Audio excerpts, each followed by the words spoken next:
vascaíno. Hoje que o Vasco buscará a liderança do Campeonato Brasileiro. Quem poderia imaginar? É a quarta rodada? É a quarta rodada, mas o que o Vasco tem a ver com isso? Bom somar pontos, né? O Vasco jogando aí contra o Ceará, daqui a pouquinho, esse jogo aí que o Vasco pode trazer 3 pontos no Rio de Janeiro, por que não?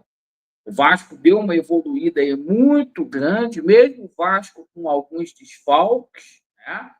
E a gente vai passar algumas atualizações boas aí para o pessoal sobre o que a gente tomou conhecimento aí, o pessoal me perguntando sobre essa situação aí da 777, o Vasco, revenda, vai acontecer, magnate, o pessoal está me perguntando aí.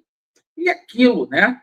O Vasco que já está aí se estruturando para poder fazer contratações aí no meio do ano.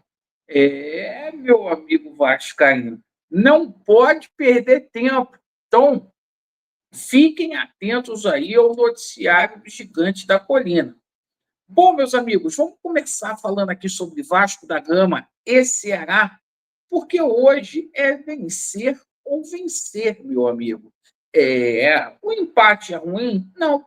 É um jogo até de 3 pontos, né? A gente vai jogar contra um Ceará aí, que é aquela equipe que vai ficar no meio de tabela, não vai cair, tem até surpreendido a performance aí do Ceará nos 3 primeiros jogos. O Ceará que empatou com o Red Bull Bragantino, né? Quase que ganhou lá em Bragança Paulista. O Red Bull fez o gol no último minuto, depois ganhou da equipe do Grêmio, o potente Grêmio aí, 2-0. E o Ceará, na última rodada, sofreu um revés lá para a equipe do Juventude, mas jogou de igual para igual. Um jogo que dá para o Vasco trazer aí os 3 pontos, sem dúvida nenhuma. O Vasco sem o Tietê, o Vasco aí sem o Lemos e sem o Coutinho, sem esses 3 titulares. Eu acho que, apesar disso, o Vasco tem peças aí interessantes para colocar para poder jogar, certo? No lugar ali do Tietê, provavelmente joga o Paulinho, né? No lugar do Coutinho, o nosso bravo Felipe Coutinho, no lugar do Coutinho, o nosso bravo Paier, né? Então, assim, no lugar do Lemos vai jogar o Freitas, o Lucas Freitas. Então, assim, a maioria das posições, a minha preocupação é na zaga, mas no restante o Vasco vai conseguir repor bem aí. Então, espero aí que o Vasco da Gama simplesmente vença esse jogo aí, para a gente vir fazer um pré-jogo, um pós-jogo bem tranquilão aqui, logo quando o jogo acabar. O seguinte, pessoal, a gente ouve. Hoje aconteceu novidades aí com relação à situação envolvendo renovações de contrato, aí do Ryan, do Puma, do próprio Léo Jardim.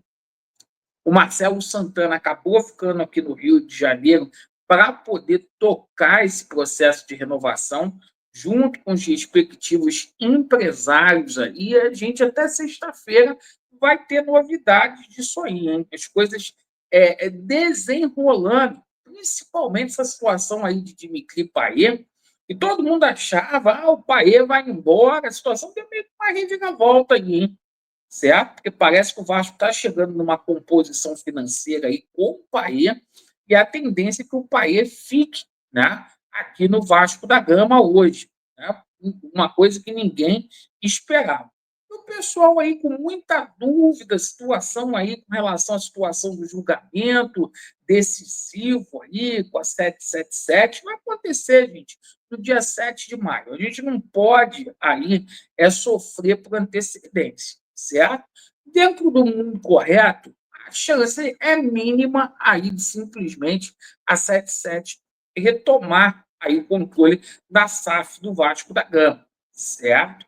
E entre a 777 e deixar aí na mão do Pedrinho, é claro, muito melhor deixar na mão do Pedrinho, porque esse pessoal da 777 não teve zelo aí pelo Vasco da Gama, né? Até polêmico que eu vou falar aqui, mas qual o vascaíno em sã consciência que quer o retorno da 777? Diz para ninguém quer. Então, assim, a situação é a seguinte: é, haverá um desdobramento muito positivo, independentemente da decisão, no dia 7. Por quê? A gente vai ter uma sustentabilidade ali jurídica muito maior logo depois que a gente tiver essa decisão. A informação que chegou hoje para a gente, que o Vasco tem de 8 a 9 NDAs aí assinados, tá? E que ninguém apresentou uma proposta pro Gigante da Colina oficialmente, tá? Ao interesse. Várias empresas aí pegaram os seus NDAs, né? Pessoas físicas também, mas, assim, com essa situação na justiça, simplesmente a gente teve um pessoal esperando a situação acontecer, do julgamento, para lançar a proposta, né? Mas, assim, depois do dia 7 de maio, a gente entende que essa situação vai ter um desdobramento. E acredite se quiser, tá? As pessoas tem muita gente torcendo contra o Vasco. Eu não entendo isso, porque quando sai uma notícia que há probabilidade aí do Marinacci vir ao Brasil, de se sentar com o Pedrinho, o próprio filho dele, né?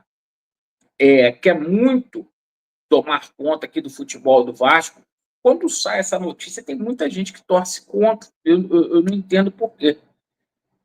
Certo? Parece que está muito bom o futebol aí na mão aí do Pedrinho. A gente fica, né? Assim. Então, está tendo conversações com o Edu Gaspar, com o Juliano Bertolucci, que é o representante do Marinacci aqui no Brasil. E as coisas estão caminhando e caminhando muito, gente. E a verdade vai prevalecer. A verdade prevalecerá. E é o que eu falo sempre, antes tarde do que nunca. Não adianta o pessoal falar novela, melhor do que ficar fazendo a toque de caixa, igual foi feito aí com a 777 Partners, que o apressado comeu cru. E a gente conhece a situação aí, como que ficou.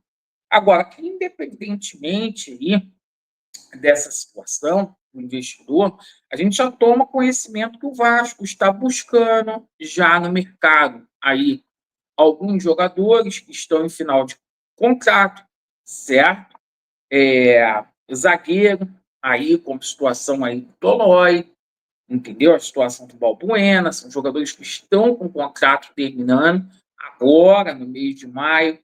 O Vasco já quer ir atrás, a própria situação do Brian Rodrigues.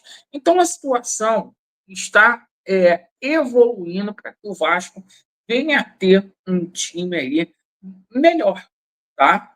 O Vasco está fazendo um campeonato brasileiro até aqui, essas 3 rodadas, é cedo, de regular para médio. O jogo contra o Corinthians aí era a tragédia anunciada, né? A gente não jogou com o time titular. A gente, talvez, se a gente tivesse jogado com o time titular, a gente teria uma sorte melhor, mas a gente está fazendo um campeonato brasileiro aí de razoável para bom, vamos colocar assim, independentemente do resultado aí de hoje, né? Então, a gente fica aí nessa expectativa para que a gente possa ter finalmente aí os reforços chegando, o investidor chegando, independentemente de comprar ou não Vasco, certo? E por que que o Laureano não fez o pré-jogo? Por conta da energia. Toda hora eu estou colocando meu braço assim por conta da energia aqui, né? Para a luz firmar. Mas estamos junto aí, pessoal. Agradeço aí pela atenção de cada um de vocês. Vasco neles e a verdade prevalecerá. Valeu!